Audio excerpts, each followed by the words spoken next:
Hey, I'd like to welcome you to another episode of Mission Matters. My name is Adam Torres, and if you'd like to apply to be part of our community, head on over to missionmatters.com/community to apply. All right, so today is a very special episode. We have Simone Ispahani on the line. She is the founder and CEO over at Social Brew. And I'm also proud to announce the podcast host over at Social Brew as well. So we're going to talk about podcasting. Everybody that's been watching this show for a long time, you know, I love talking about podcasting and bringing podcasters on. But then again, we're going to talk about one of my other favorite topics, which is coffee and Social Brew. And we're going to get into what Simone's doing there. But before we do, we're going to start this episode the way that we start them all, with what we like to call our Mission Matters Minute. So Simone, we at Mission Matters, we amplify stories for entrepreneurs, executives, experts, and enterprises. That's our mission. Simone, what mission matters to you? My business is called Social Brew.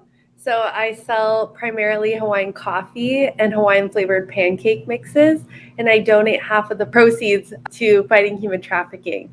So that's really the heart of my mission, is to empower marginalized communities and specifically those who have been trafficked.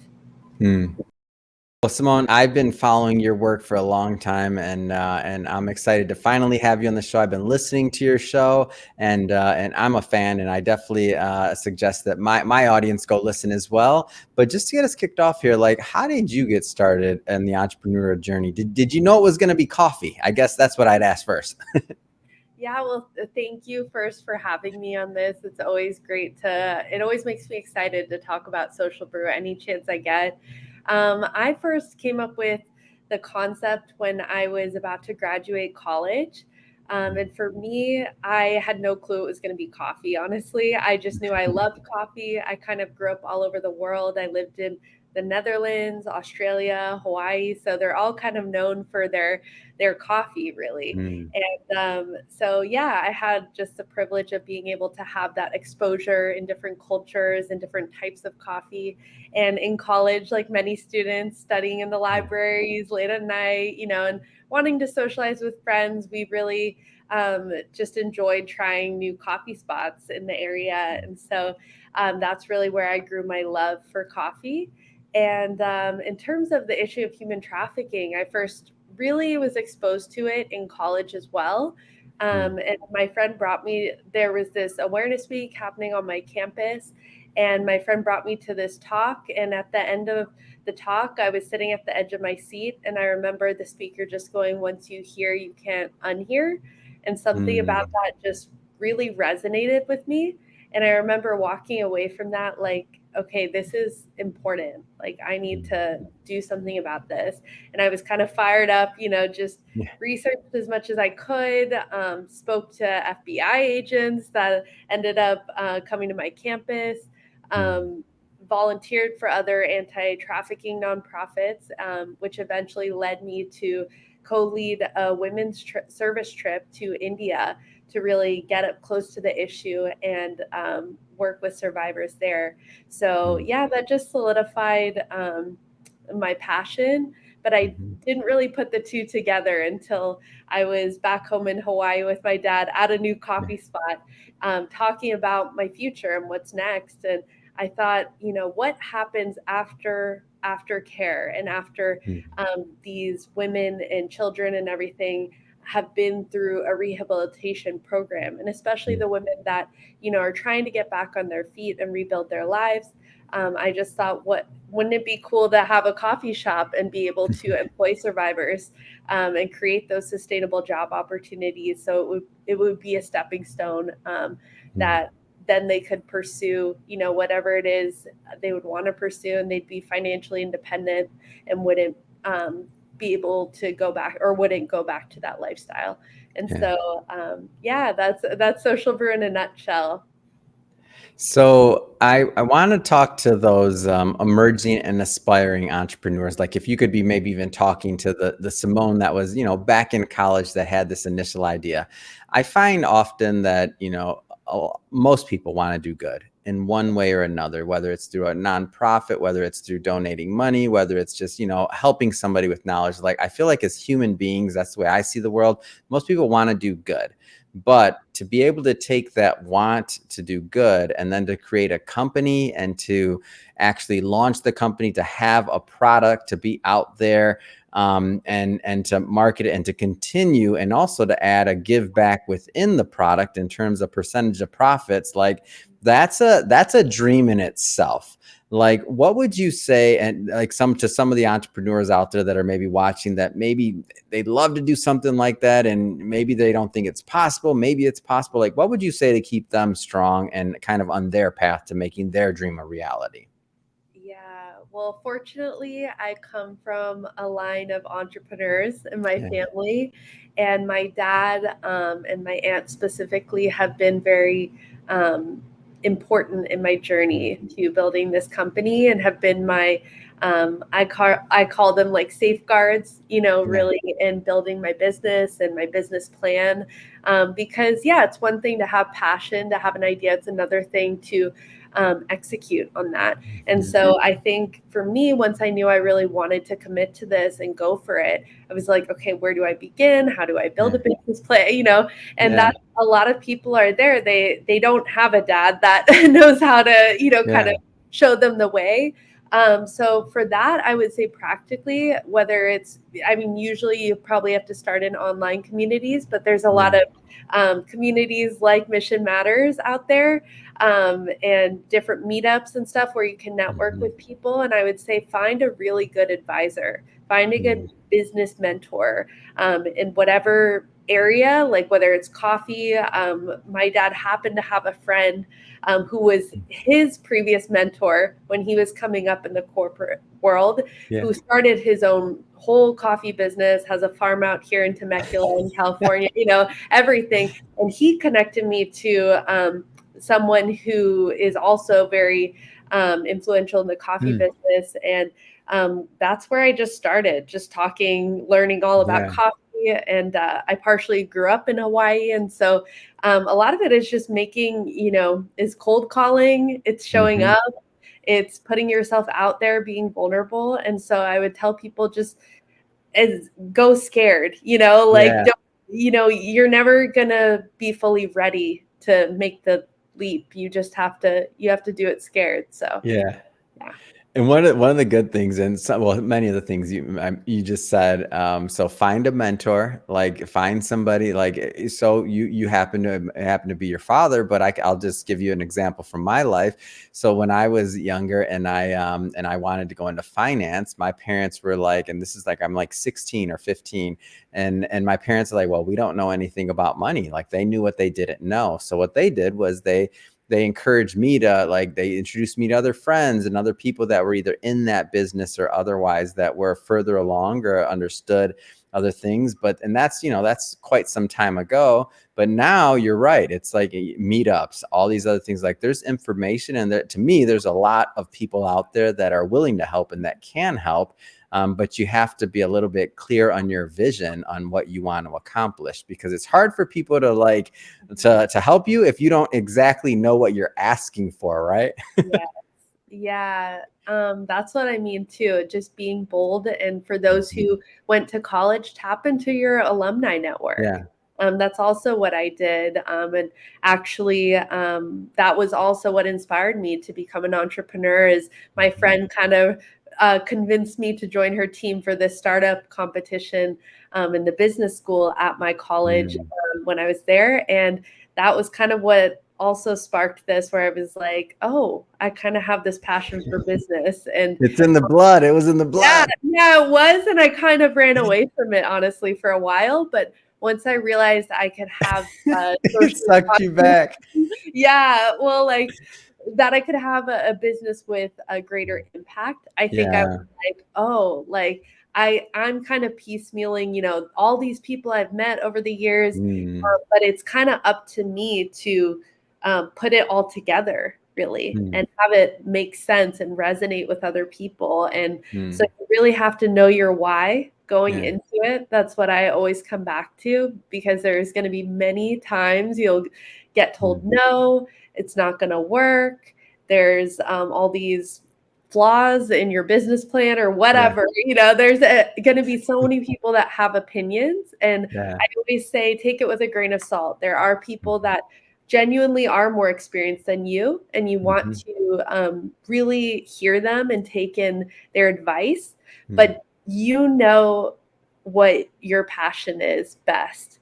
Yeah. So you know yourself the best. So just remember that. For me, it's my faith. That's kind of my anchor in my life. So Mhm. I go back to that. I pray, I meditate, talk to God Mhm. about it. And Yeah. yeah, so for me, it's that. But I think for other people, it's maybe family, friends, people that are trusted that know you.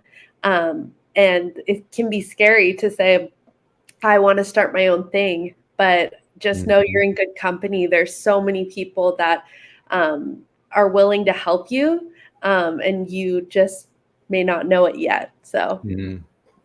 That's great, and I have that same anchor as God, and I think about it sometimes, and people give me maybe too much credit, and I'm like, "Are you kidding me? Do you think I planned any of this stuff?" Or like, that's not even exactly. possible. If I would have told myself, "Yeah, I'm gonna do thousands of interviews, build a media company, do this, blah blah blah blah," like, yeah, right. I started this company in my bedroom on a with an iPhone, and my first podcast was essentially done on that iPhone, and I was interviewing the person I interviewed was Chirag, the other co-founder here. So to Love think it. that we were going to think that we did have thousands and thousands of people in the show and all these other things, like, no way. This is so the cool part though, and what I see in your story, or I'm taking from it, is that you're also open to the blessings of it, right?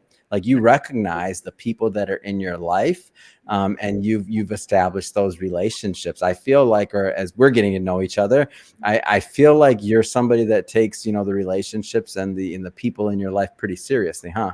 Oh, absolutely. Yeah, I think life is all about community and relationships. And whether you succeed or Mm. quote unquote fail in business, which nothing is ever really a Yeah, failure. I heard this quote once, rejection is just a redirection. yeah. And so I love that, because I think that's my relationship with God. Mm. You follow a path, and then it leads to another path that leads to another path. And Mhm. sometimes you feel like you're flying blind, but I have enough faith that like God's not going to let me slip. Mm. So I think it's just yeah, for me that's my safety net, but I Yeah. think it's also, yeah, those relationships with people in your everyday life, and always being open to cultivating new relationships Mhm. wherever you go. So I get into really interesting conversations just by wherever I go for coffee or the grocery Mm. store, wherever people just naturally, how's your day going? What are you up to? Mm. What do you do? And then, it sparks a whole conversation. And so you just never know who you're going to Yeah. meet. You never know who's going to impact and inspire you as well. And you can Mhm. infuse that and take that into your business. So, Yeah. Did cold calling come naturally to you? You mentioned the word cold calling, so I like to bring that up. absolutely not. I am not. I have to ask that for all the like people out there that are like, or that are hesitant or whatever. I'm like, I ask everyone, did it come naturally? Did rejection, No, all that? Like, how no. was your experience? I'm not one of those people where I feel like you have to have that sort of inbuilt like leadership and ability to take charge. And I have had to learn how to Mhm. cultivate that skill. And I still don't feel 100% confident all the time. That's why I Mhm. say it's sort of like feel the fear and do it anyways. Yeah. Um, And that's and the key though, is that you were maybe a little scared. If anybody's not scared of cold calling the first time, I don't know what oh planet they're my from, goodness, but if they're yeah. if they're human, I feel like you got to be scared at least. And Oh always, yeah, nobody can be 100% confident. So, but you yeah. did it anyway, right? Well, and having also, it helped that I had my aunt who is also my CFO, acting Mhm. CFO right now. And so she's very good at cold calling. So I just kind Mm. of watched her, and then it's like, we'll kind of tag team it Yeah. and divvy it up. And it's, in the coffee industry too, it's cold calling, but a lot more of it is really just showing up in person with Mm, samples, ready to give my pitch. mm, Who's your food and beverage manager? Can I talk to them yeah. for 5 minutes? It's really doing stuff like that, and I get nervous every time, even though I'm like, I've done this now for a little bit. I Hmm. launched in 2021, but Hmm. really started working on it in 2020. And Yeah. so, yeah, I mean, it's been a minute, but I don't think you ever really get used to it. And I Hmm. think that honestly excites me because I never want to take it for granted. I never want to just get used to this. So, Yeah. Yeah. I'm glad you bring that up because to me, it gives me strength, and I hope it gives our audience strength as well. That if you're like maybe somebody that's watching this, their day to day isn't necessarily they have to cold call or go and make a sale. So that might not be the thing that scares them. It might be doing a presentation in front of people. It might be, taking a leadership role in your team. But whatever it is, the point is that you did it and you continue to do it, and that day to day execution, like to me, the whole entrepreneur journey, that's the hard part, right? So you had one win, which is a good thing. Maybe you placed it into a particular coffee shop or a hotel or somebody that picked up, and now it's like, okay, that's one down, got to do another one. yeah. How do you stay strong? How do you stay strong and focused? Yeah. Well, again, to bring it up again, it's my faith, really. Mm, I think entrepreneurship, especially if you don't have a co founder yet, or mhm, you didn't launch that way, or you don't have a full on team that you're mhm, leading. I have contractors I work with, so mhm, they are my team. But to a degree, even having my dad and my Aunt Val as my mhm, business advisors, like I do find it honestly kind of isolating at times. mhm. I work from home mostly Yeah. outside of, running orders, out sometimes, and obviously putting myself out there, cold calling and doing Mhm, samples and all of that. But really, it is about like you have to take care of yourself first. You have mm, to take care of your mental health, your mhm, physical health. Go back to the basics of that because I know that if I'm not doing those things, I can't mhm, be effective in business. I mm, won't be focused at all. And you have to be, you have to hone your skills, you have to cultivate that. And I think a lot of that time, sometimes it's not all this exciting stuff that mhm. people see on Yeah. social media. It's a lot of the, this is the 100th email I've sent, or I Yeah. for the sixth time with this person, or it can get just like, okay, well, there's no rhythm to this, and you Yeah. kind of have to create your own. But it's so worth it, and I kind of like that I don't have a nine Mhm, to five. I kind of like that every day is a little different, and mhm, one day I could have an exciting potential meeting, the next could mm. be a networking event, or like the leadership summit you guys have coming up. Yeah. These fun events that I get to just be around other entrepreneurs and Mhm, learn from other people. So it's important to have multiple trains running at the same time, I think. mm. So, Oh my gosh, I've been waiting to share this story for the perfect moment, and I think I just found it, Simone. So when you talk about things going wrong, or you don't exactly know what's coming next, so we had and then from the outside looking in, it may always seem like everything's perfect, or that like but the day to day grind of it to get to that big event or that big thing that you can all celebrate, whether it's an award or this or that, whatever it is that an entrepreneur or person's being celebrated for. So at one of our last events, oh my gosh, like right before the event, we find out that their PA system's not working. And I'm like, oh my gosh, there's going to be like 100 and something people here. We're recording it, like all this other stuff. They told us that, I thought it was all supposed to be working. And according to like the pre-meetings, blah, blah, blah, whatever, doesn't matter. But anyway, long story short, we get there, it's not happening. So oh, I'm like, we had to pivot, and literally like I'm about to where the event starts maybe in 2 hours, right? I'm dressed like I am now. That's normally how I go on stage when I'm hosting. Everybody else is already like has tasks. My task before the event was to like rehearse what I was supposed to ask, the questions, all of that. So I'm the only person that doesn't have a physical task. So I'm driving to Best Buy. We got like, I'm buying speakers. We're getting microphones from Guitar Center. Like they have them in stock. Thank God. I'm lugging all this big equipment back.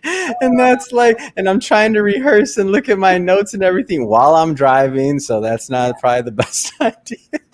Yeah, and 9 times But out of like that's an entrepreneurial day right there. That's what yeah, I'm talking about. Now, did the guests know? No, everything went off without yeah, a hit. All the audio was fine. Everything else. If they would have just known, like hour and a half earlier, I'm in Best Buy. Like, yeah, I need that speaker. And how does this work? How does and I'm lugging speakers.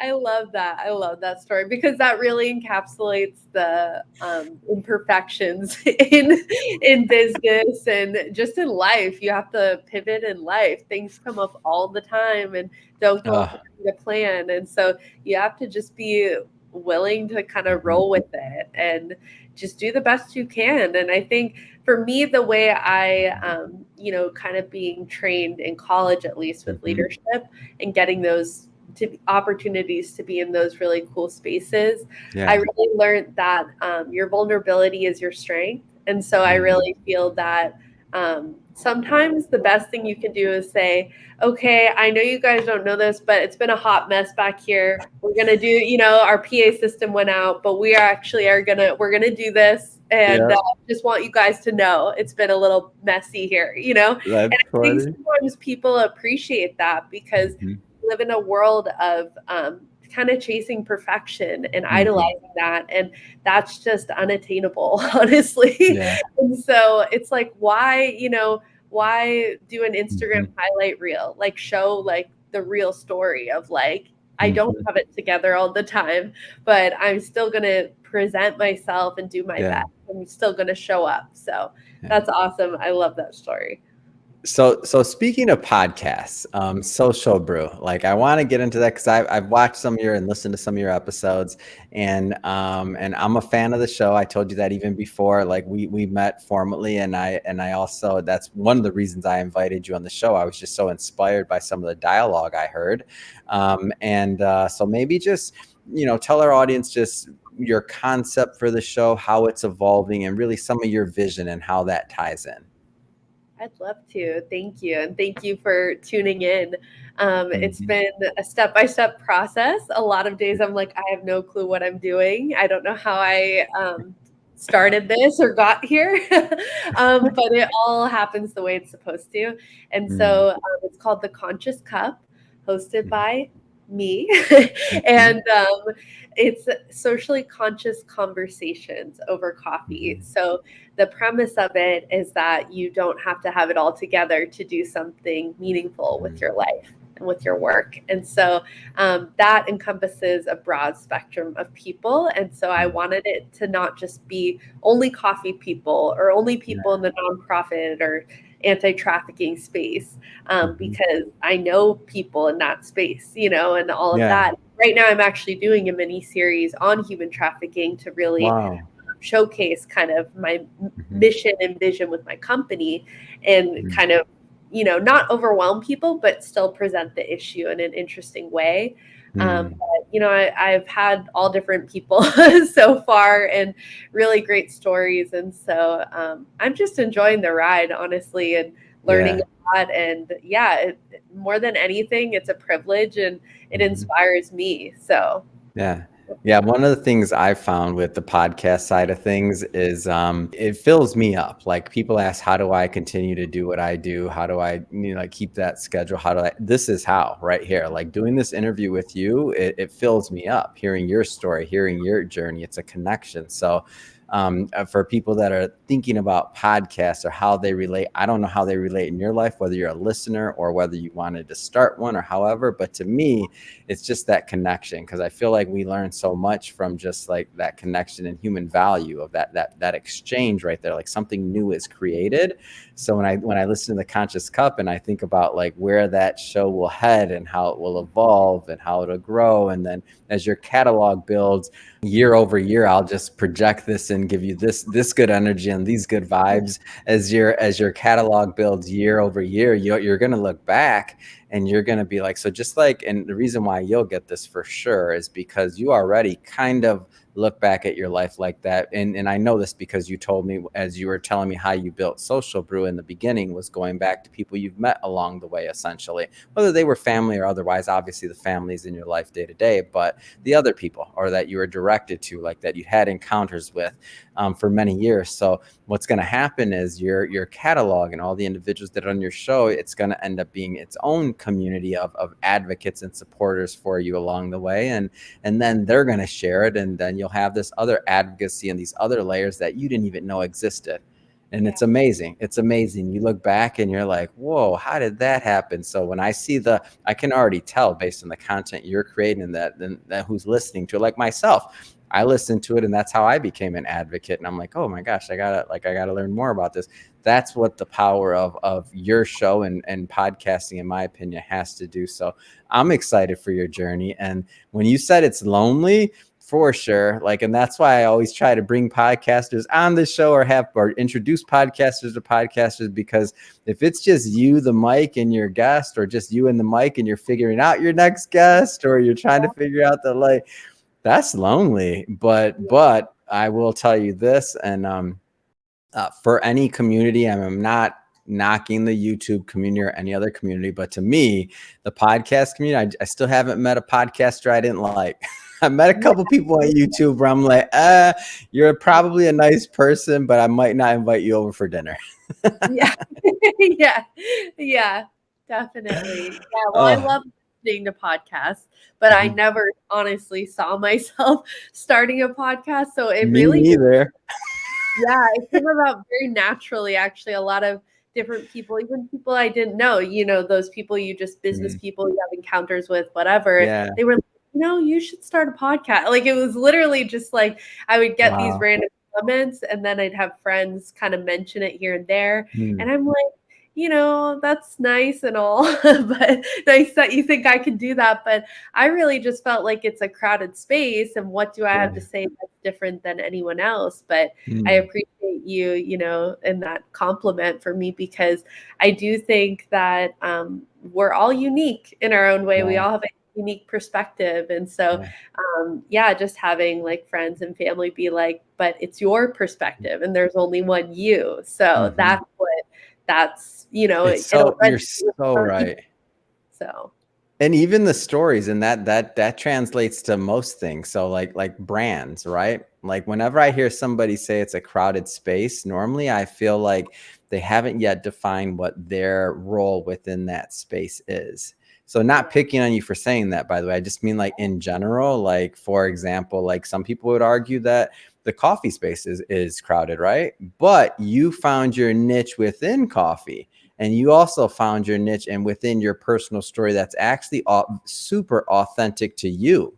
Nobody else could start another coffee company saying exactly the words you said with the exact same mission and deliver with the same authenticity the way that you're doing it, because that's you and that's your story.